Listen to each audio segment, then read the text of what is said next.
दर्शकबिन तपाईलाई फेरि स्वागत छ। हामी एनटिभी कोहलपुरको प्रभातकालीन प्रस्तुति शुभ बिहानी अन्तर्गत अब बिहानी संवादमा प्रवेश गर्दैछौँ। बिहानी संवादमा समाजका विभिन्न क्षेत्रमा क्रियाशील रहनुभएका व्यक्तित्वहरूसँगको संवाद श्रृङ्खला प्रस्तुत हुने गर्दछ।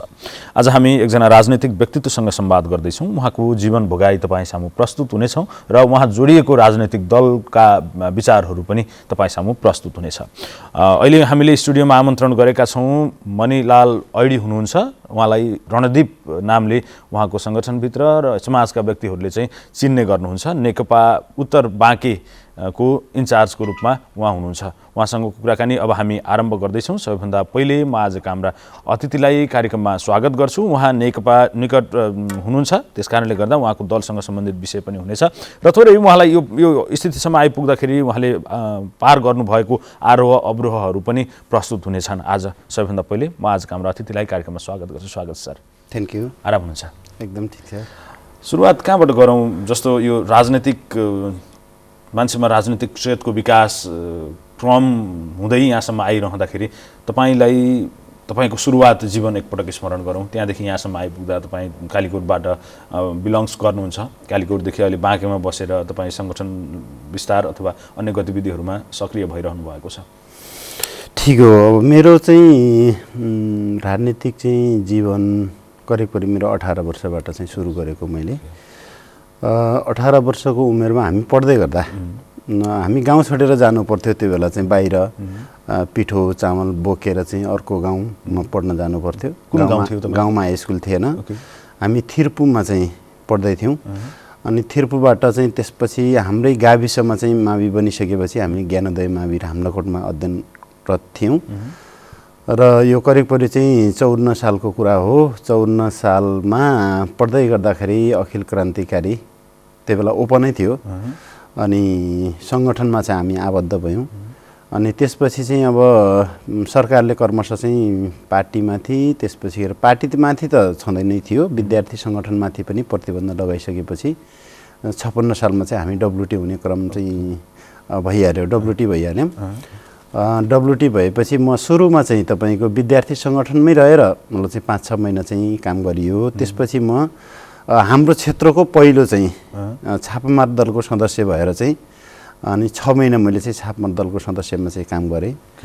अनि त्यसपछि पार्टीले चाहिँ सङ्गठनात्मक क्षेत्रको जिम्मा दियो। सङ्गठनात्मक क्षेत्रको जिम्मा दिइसकेपछि म हाम्रै ठाउँको चाहिँ गाउँको धौलागोह गाविसको चाहिँ सेक्रेटरी भएर काम गरेको। करिब 56 को चाहिँ कार्तिकबाट चाहिँ मेरो राजनीतिक सङ्गठनात्मक राजनीतिक जीवन सुरुवात भएको। त्यसपछि गएर चाहिँ सङ्गठनात्मक क्षेत्रमै म अहिलेसम्म चाहिँ क्रियाशील रहँदै आएको छु। अनि तपाईँको गाविस secretary, area secretary, area incharge हुँदै डिसिएम हुँदै कालीकोट जिल्लामा मैले 6 वर्ष सेक्रेटरी भएर जिल्ला सेक्रेटरी भएर काम गरियो। अनि त्यसपछि केन्द्रीय समितिको 9औं केन्द्रीय समितिको महाधिवेशनबाट 9औं महाधिवेशनबाट केन्द्रीय समितिमा चाहिँ म निर्वाचित भएँ र हाल निर्वाचित भइसकेपछि म बाँके जिल्लाको चाहिँ इन्चार्ज भयो।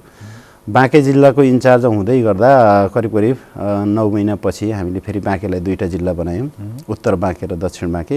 हाल म दक्षिण बाँकेको इन्चार्जमा चाहिँ अहिले चाहिँ उत्तर बाँकेको उत्तर बाँके इन्चार्जको। जस्तो यहाँनिर अब म तपाईँलाई यहाँ बिचमा जोड्न खोजिराखेको विषय चाहिँ के कहाँनिर हो भने तपाईँ तत्कालीन समयमा जनयुद्ध आरम्भ हुँदाखेरि तपाईँको माओ पार्टीमा हुनुहुन्थ्यो भन्नु पर्यो होइन। अहिले चाहिँ अब विभिन्न भाग, विभिन्न चिरा, विभिन्न नाममा अहिले त्यो विभक्त भएको अथवा विभाजित भएको देखिन्छ। तपाईँ अहिले अर्कै धारमा हुनुहुन्छ। किन अनि त्यो बेलामा सशस्त्र द्वन्द्वको समयमा जनताका जीवन परिवर्तनका सवालसँग यो युद्ध गरेर देशमा संविधान, गणतन्त्र, सङ्घीयताका कुराहरू गरियो त्यो बेलामा। तर अहिले फेरि पनि त्यो बाटोमा देशलाई हिँडाउने अभिप्राय अथवा त्यो बाटोमा तपाईँकै नेतृत्वमा रहेका, त्यो बेला तपाईँ जुन नेतृत्वमा रहेर तपाईँले कार्यकर्ताहरू अथवा सङ्गठन विस्तार गर्नुभएको थियो तिनीहरूकै नेताहरूकै पेरिफेरीमा अहिले देशको राजनैतिक अवस्था घुमिराखेको छ भने अनि के कुराले चाहिँ तपाईँले फेरि अझ यो फरक धार समातेर चाहिँ राजनीति गरिराख्नु परेको छ? अब यसलाई चाहिँ एक अर्थमा हेर्ने हो भने चाहिँ खुसी व्यक्त गर्नुपर्छ। हेर्नुहोस् होइन, हामी जुन धारमा उभिएर चाहिँ अहिले तपाईँहरूसँग बहस गरिरहेका छौँ त्यो कोणबाट हेर्नुभयो भने हामी चाहिँ खुसी नै व्यक्त गर्छौँ होइन। अब अर्को अर्थमा चाहिँ यो विडम्बना पनि हो हामीले जुन सपना देखेका थियौँ पार्टीमा लाग्दाखेरि, जुन सपना देखाएका थियौँ, हो हामीले देखायौँ पनि र हामीले जुन देखेका थियौँ आज आउँदा ठिक त्यसको विपरीत यात्रा चाहिँ हाम्रो चाहिँ भइराखेको छ। नेपाली कम्युनिस्ट आन्दोलन टुटफुट र विभाजनको प्रक्रियाबाट अगाडि बढेको छ। यसलाई चाहिँ नेपाल कम्युनिस्ट पार्टी माओवादीले यसलाई सङ्गठित गर्छ र अब नेपाली कम्युनिस्ट आन्दोलनमा विभाजन ल्याउँदैन, किनकि लामो समय चाहिँ नेपाली जनताले कम्युनिस्ट आन्दोलनको टुटफुट र विभाजनको प्रक्रियालाई चाहिँ झेल्दै आएका छन् भन्ने चाहिँ हामीले त्यो बेला भन्दै पनि आयौँ, लिडरसिपले त्यो भने पनि। र यो अन्तिम मलाई चाहिँ सङ्घर्ष हो, अन्तिम लडाइँ हो, अब फेरि लड्नु पर्दैन भन्ने खालको चाहिँ हामीलाई प्रशिक्षित मलाई चाहिँ पारिएको थियो र हाम्रो बुझाइ पनि त्यस्तो थियो। तर विडम्बना चाहिँ अब ६२-६३को आन्दोलनपछि पार्टीभित्र जुन खालको विचलनता देखा पर्यो, लिडरसिपबाटै त्यो खालको चाहिँ विचलनता देखिसकेपछि कमरेड महासचिवले त्यो बेला साहसका साथ विद्रोह गर्नुभएको हो भन्छौँ हामी त्यसलाई। यदि महासचिवले त्यो बेला विद्रोह नगरिदिएको भए सबै एउटै खानको चाहिँ मसला हुन्थ्यो। अब यसो पनि भयो, फेरि अहिले पछिल्लो पटक फेरि एकताको कुराहरू आए, एउटै मोर्चामा अडिने कुराहरू आए, कतै कार्यगत एकता भनियो, कतै एकीकरणको प्रक्रिया अगाडि भनियो। फेरि अर्को कुरा पनि भनिदिनुहोस् न, जस्तो कि तपाईँले त्यो बेला नेतृत्वको अलिकता विचलन भएका कारणले गर्दा धार विभाजन भयो भन्ने कुरा, तपाईँको कुरा त्यो तपाईँको ठाउँमा सही होला, तर राजनीतिमा त सबै कुरा जायज हुँदो रहेछ नि त। हिजो एकले अर्कालाई लखेटेको, एकले अर्काको सुराकी गरेको दलहरूमा पनि एकता भएर चुनावमा सँगै भोट हाल्ने स्थिति सिर्जना बन्यो भने तपाईँहरूको पार्टीभित्र जनताहरूले उठाउने प्रश्नहरू त यिनै हुन्। नेपालको परिवेशमा अथवा नेपालको राजनीतिक अवस्था जो छ यसले गर्दाखेरि त चाहिँ अब राजनीतिमा चाहिँ तपाईँको चाहिँ नसोचेकै कुरा हुँदो रहेछ, अथवा चाहिँ असम्भव भन्ने केही पनि हुँदैन। त्यसैले अहिले हामीले अनिश्चयको सिद्धान्त पनि चाहिँ विकास गरेका छौँ होइन। 9औं अधिवेशनले त्यो कुरालाई, त्यो मलाई चाहिँ उसलाई दर्शनलाई संश्लेषण गरेको छ। ठ्याक्कै त्यही लागू भइराखेको छ अहिले चाहिँ। जसरी हामीले प्रचण्डलाई चाहिँ हिजो एउटा देवताको रूपमा चाहिँ पुज्यौँ अथवा मान्यौँ, लिडरसिपलाई चाहिँ त्यसरी हामीले चाहिँ तपाईँको फिल्ड चाहिँ हामीले त्यसरी सम्मान गऱ्यौँ, अहिले आएर प्रचण्डलाई चाहिँ हामीले गाली गर्ने ठाउँमा पुग्यौँ। यो सोचेका थिएनौँ हामीले, यस्तो हुन्छ भन्ने सोचेका थिएनौँ र भयो। र प्रचण्डको हकमा पनि हेर्नुभयो भने नेपाली काङ्ग्रेससँग चाहिँ आज जसरी चाहिँ गठबन्धन बनाएर चाहिँ सरकारमा जानुपर्ने, शेरबहादुर बिना प्रचण्ड, प्रचण्ड बिना शेरबहादुर जो भइराखेको छ, यो पनि उहाँहरूले सोच्नु भएको थिएन। विप्लव वैद्य बाबुरामलाई छोडेर शेरबहादुरसँग गठबन्धन गरेर सत्ता टिकाउँला भन्ने प्रचण्डले पनि कल्पना गरेका थिएनन् होला। सायद यो अकल्पनीय जो परिवेश मलाई चाहिँ हाम्रो अगाडि चाहिँ उभिएको छ, यसलाई चाहिँ चिर्नको लागि त नयाँ बहस, नयाँ छलफल, नयाँ सोचाइ अनिवार्य चाहिँ मलाई चाहिँ बनेको छ। जस्तो बहसकै कुराहरू त भइ नै हाल्यो, जस्तो बहसका सन्दर्भमा पनि तपाईँहरूले भनेको जनताका जनजीविकाका सवालहरू भनेर भन्नुहुन्छ, तर ती सवालहरू केमा केन्द्रित हुँदा रहेछन् भने स्वयं तपाईँ पनि एउटा राजनीतिक व्यक्तित्व हुनुहुन्छ, अहिले बाँकीको हुन त जिम्मेवारीका हिसाबले तपाईँको क्षेत्र बाँकीको उत्तरी क्षेत्र पर्यो हैन, त्यसको नेतृत्व गर्नुपर्ने भयो, तर तपाईँको धरातल अथवा तपाईँको पृष्ठभूमि भनेको एउटा दुर्गम क्षेत्रकै हो। तपाईँ त सुविधाका लागि तल झर्नुभयो भने त्यहाँका नागरिकहरूलाई सुविधा खै भन्ने प्रश्न चाहिँ नेतृत्वहरूप्रति उठाउन पाइन्छ कि नपाइन्छ? सुविधा भन्दा पनि हामी त चाहिँ टाउकोमा कात्रो गुथेर मर्ने भनेर हिँडेको मान्छे हो।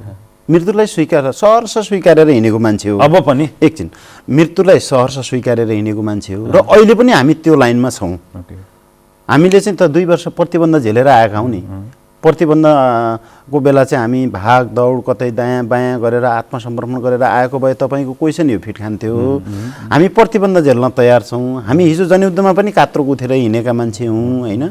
हाम्रो एउटै मात्रै सपना थियो, नेपाली जनताको पूर्ण मुक्ति थियो होइन। नेपाली जनताको पूर्ण मुक्तिका लागि हामीले आफ्नो जीवन मलाई चाहिँ बाजी राखेर लडेकै हौँ र अहिले पनि हामी चाहिँ यो दलाल पुँजीवादी व्यवस्थाका विरुद्धमा चाहिँ हामी जुनसुकै मलाई चाहिँ मोर्चामा पनि उभिएर डटेर काम गर्न हामी अहिले तपाईँले त्यो भन्नुभएको छ। जस्तो व्यवस्था त दोषी हुँदो रहेनछ, व्यवस्था राजतन्त्रै भएका देशहरूमा पनि विश्वका धेरै देशहरूमा जनताहरूले व्यवस्था राम्रै छ भनेर चित्त बुझाएकै छन्। हामी कहाँ पनि धेरै व्यवस्थाहरू चेन्ज भए होइन, प्रजातन्त्र राणाहरूको शासन, राजतन्त्र राजाहरूको शासन, त्यसपछि अहिले फेरि सङ्घीयता भनेर त्यत्रो वर्ष हतियार उठाएरै एउटा खालको सङ्घर्षमा हुमिनु परेको देशका धेरै जस्ता जनताहरूले अहिले चाहिँ त्योबाट बेनिफिट लिनुपर्ने बेलामा फेरि अर्को विद्रोहको बिगुल बजाउन थाल्नुभयो तपाईँहरू।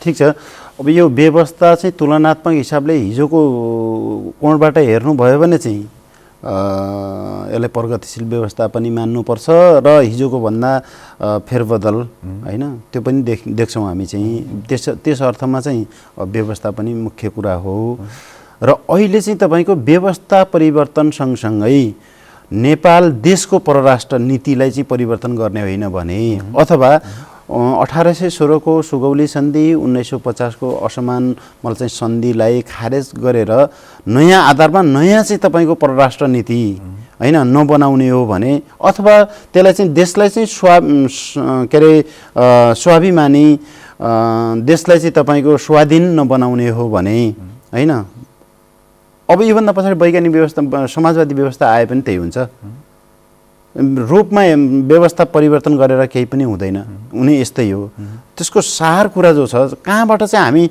नेपाल पराधीन हुँदै गयो अथवा तपाईँले भनेकै जस्तो राजतन्त्रात्मक मुलुकमा पनि विकासको चाहिँ मलाई चाहिँ एउटा लहर मलाई चाहिँ देखिन्छ भने गणतन्त्र प्राप्ति भइसक्दा पनि नेपाली जनताले जुन दुर्भाग्य भोग्नु परेको छ अथवा जुन शास्ति खेप्नु परेको छ यसको कारण के हो भन्दाखेरि कारण गणतन्त्र मात्रै यसको कारण होइन जसरी संविधान दोस्रो संविधान सभाको चुनावबाट नेपाली जनताको विमतिका साथ लादियो संविधान र त्यो संविधानमा भएका प्रावधानहरू नै यसका चाहिँ मलाई चाहिँ दोषी छन् त्यसैले हामीले अहिले पनि भनेका छौँ संविधानलाई चाहिँ जनताले चाहिँ अनुमोदन गर्ने खालको संविधान बनोस् अहिलेको संविधानलाई जनताले अनुमोदन गरिराखेको छैन संविधानलाई पनि त यो के भने अकाट्य अक्षरमा त लेखेको छैन त्यो यही व्यवस्थामा गएर पनि तपाईहरु परीक्षामा नजाने चुनावमा नजाने परीक्षणमा नजाने अनि संविधान संशोधन हुनुपर्छ भनेर आवाज उठाउनु पनि त्यति सान्दर्भिक हुँदैन होला अकाट्य पनि भनिएको छैन यो संविधानलाई तपाईहरु पनि त यही व्यवस्थाबाट गएर फेरि त्यो संविधान परिवर्तन गर्न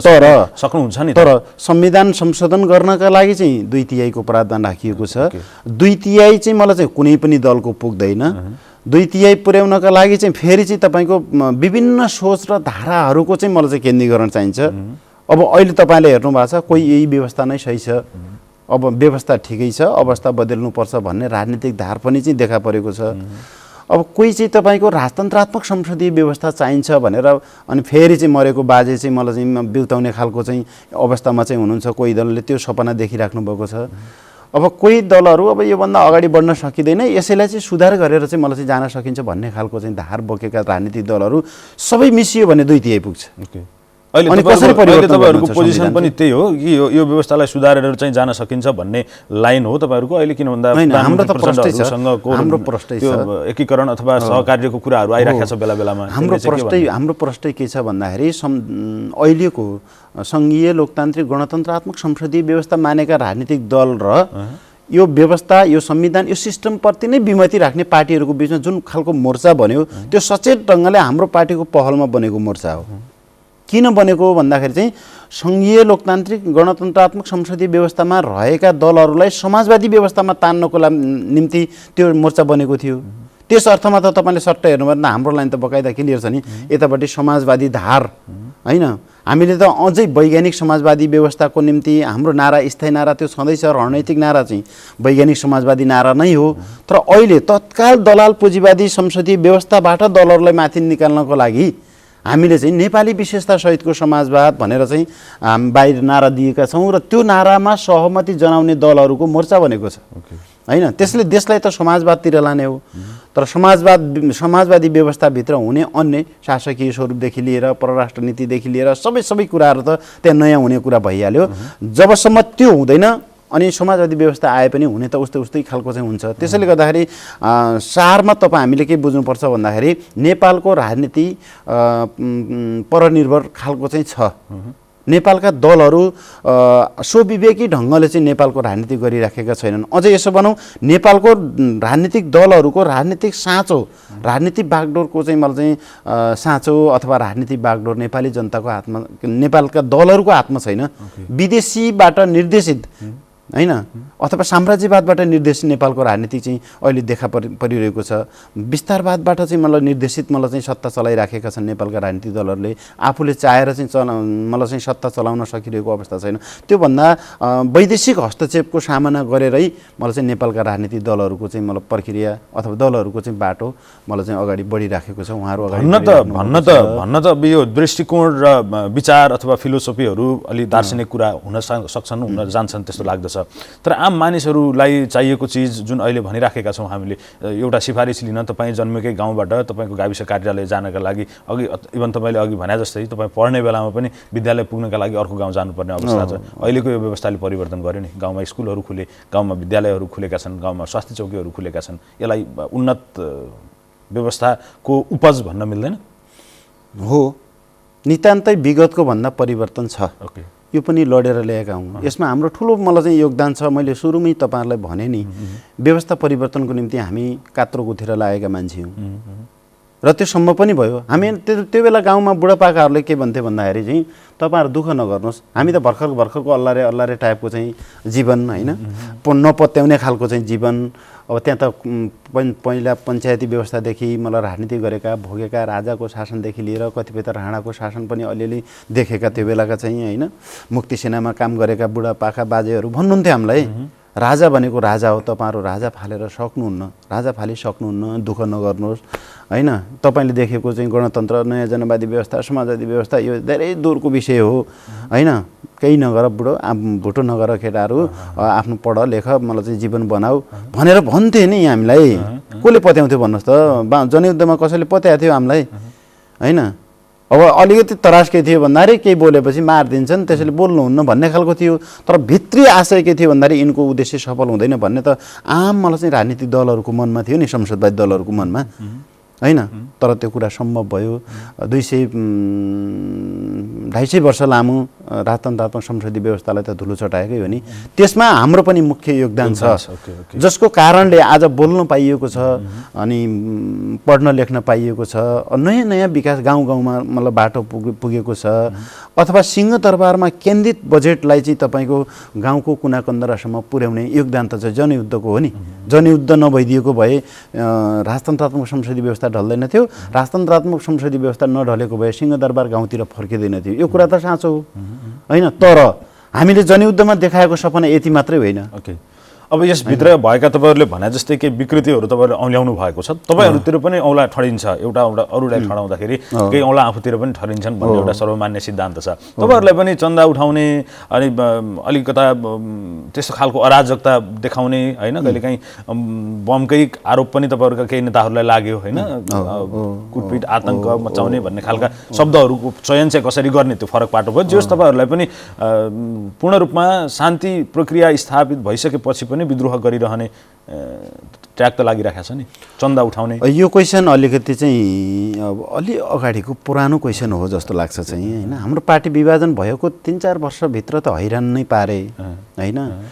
सायद तपाईँको चाहिँ देशको प्रधानमन्त्रीले समेत मलाई हामीलाई धन्धोकारे हुन्, यी चन्दा आतङ्क मचाउने मान्छे हुन्, विप्लव भनेको केही होइन भन्नुभयो। त्यो भनेको 1-2 महिनापछि उहाँले हामीमाथि प्रतिबन्ध पनि लगाउनु भयो।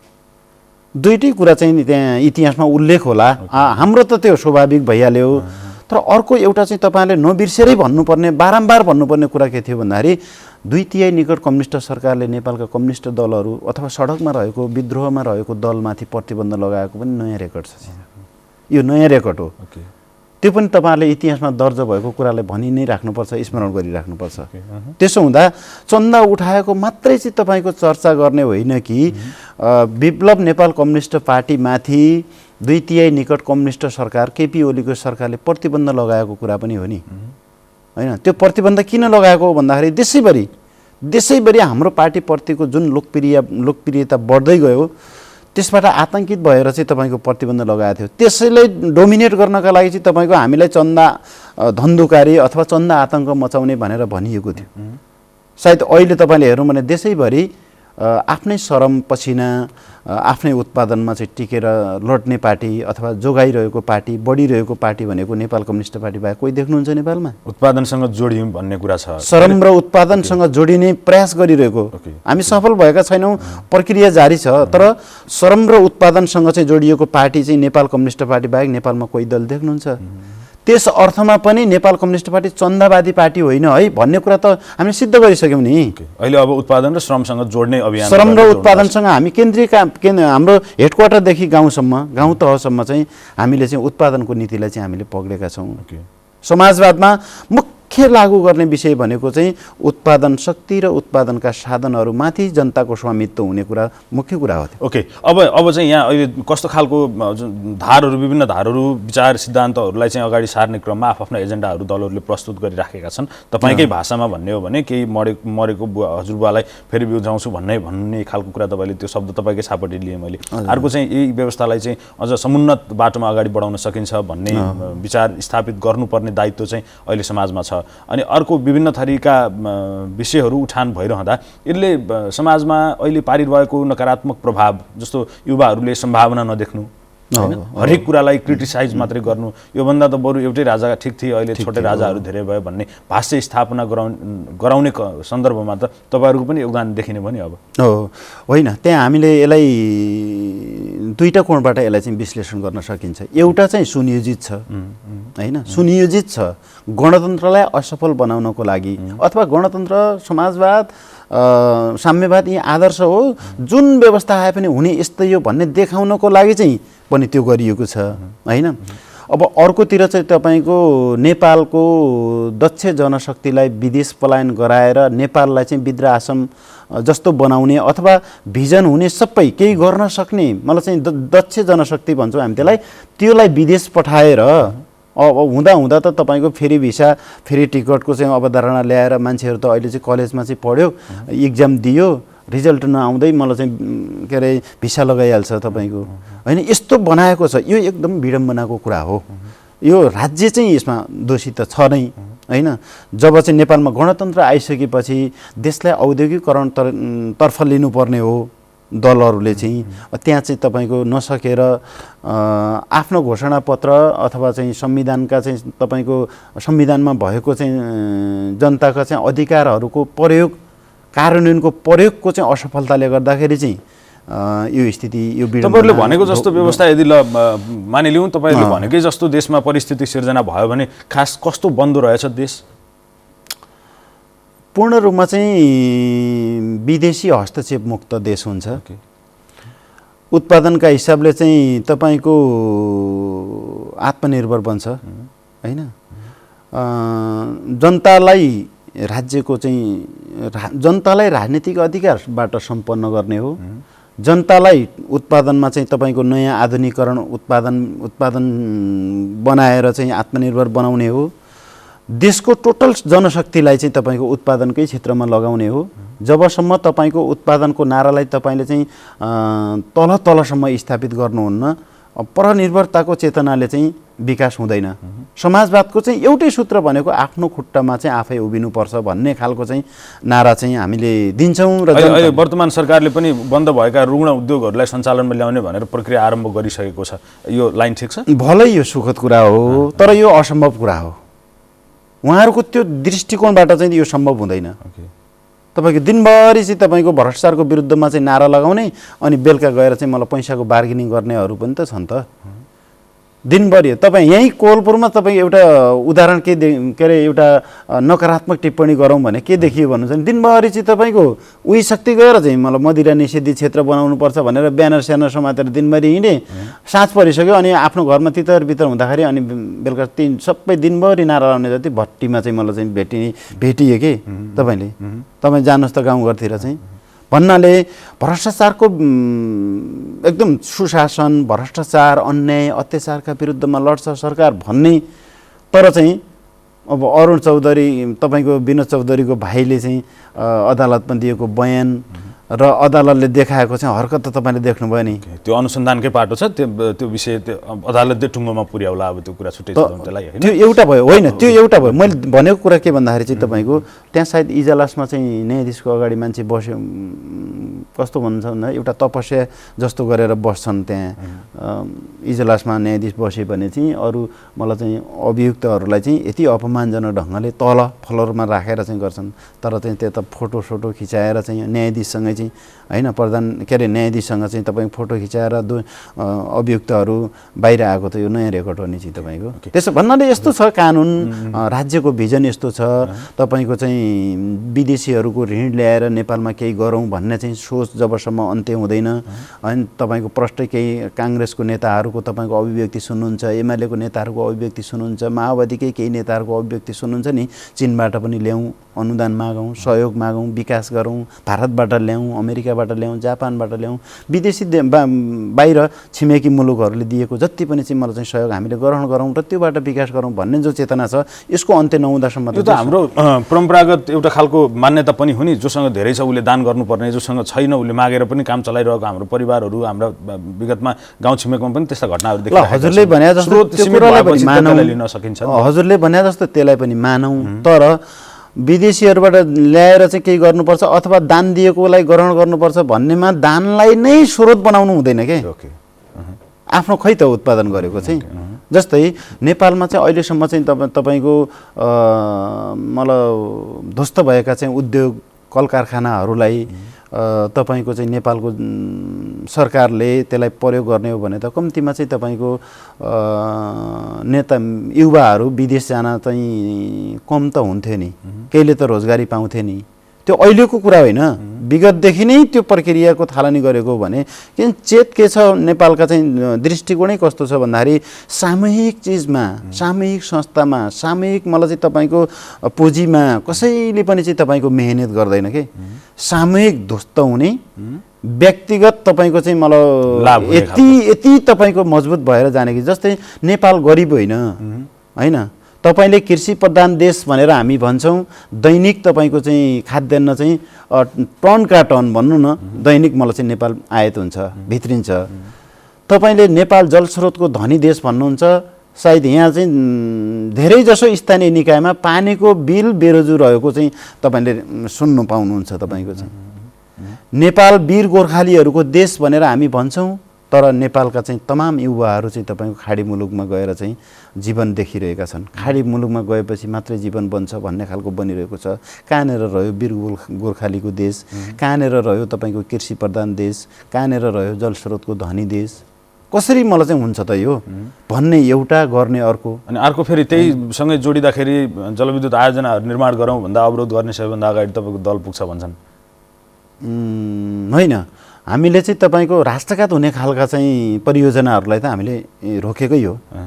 जस्तै अप्पर कर्णाली, नेपाली जनताको चाहना विपरीत सम्झौता जब सरकारले गर्छ होइन, त्यस्ता परियोजनाहरू त हामीले रोकेका छौँ। नत्र भने आफै चाहिँ मतलब विद्युत बनाउन जनयुद्धमा हामीले कयौँ मतलब चाहिँ साना जलविद्युत आयोजनाहरू त हाम्रै श्रम पसिनाबाट बनाएका हामीले निर्माण गरेका हौँ नि।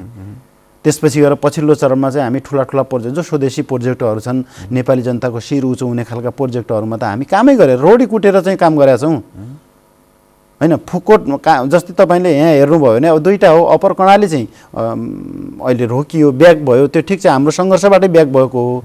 अहिले चाहिँ ठुलो परियोजना चाहिँ फुकोट हाइड्रो पावर भनेर चाहिँ एउटा कालीकोटमा निर्माण हुँदैछ, त्यसमा हामीले चाहिँ त रोडी कुटेरै काम गरेर चाहिँ मलाई सपोर्ट गरे हौ नि। तर अहिले चाहिँ फेरि विदेशी भारतीय कम्पनीलाई दिने भनिसकेपछि हाम्रो सङ्घर्ष चाहिँ मलाई सुरु हुन थालेको छ। तपाईँ सुरु हुन्छ नेपालमा काम गर्न सक्ने क्षमता राख्ने चाहिँ मलाई चाहिँ कम्पनीहरू हुँदाहुँदै तपाईँको कमिसनको भरमा, ठुलो कमिसनको आशले विदेशी कम्पनीलाई दिएर स्वाधीनता नै बेच्ने खालको चाहिँ भयो भने त त्यहाँ त सङ्घर्ष हुन्छ नि। अर्को एउटा कुरा पनि भन्छन् कि मान्छेहरू, तपाईँहरू चाहिँ अलि हतार गरिराख्नु भएको छ कि, जस्तो कि काम गर्नेहरूले केही समय गर्न पाउन्, तब न अहिले तपाईँहरूको पनि त पहिला जस्तो स्थायी सरकार नहुने समस्या भयो होइन, मन्त्रीमण्डल फेरबदल भइरहन थाल्यो, त्यस कारणले गर्दाखेरि चाहिँ समस्या उत्पन्न भयो, एउटाको योजना एउटाले पूर्ण रूपमा कार्यान्वयन नै गर्न नसक्ने स्थिति बन्यो भनेर आवाज उठाउनेहरू पनि तपाईँ नै हो होइन। अहिले अब यसले पौडी खेल्न जान्छ कि जान्दैन भन्ने कुराको मूल्याङ्कन चाहिँ शरीर हेरेर गरिदिन थाल्नुभयो तपाईँहरूले भने, उसले पानीको परीक्षण, उसले पानीमा गएर आफूलाई परीक्षण गर्ने अवसर पाउँछ।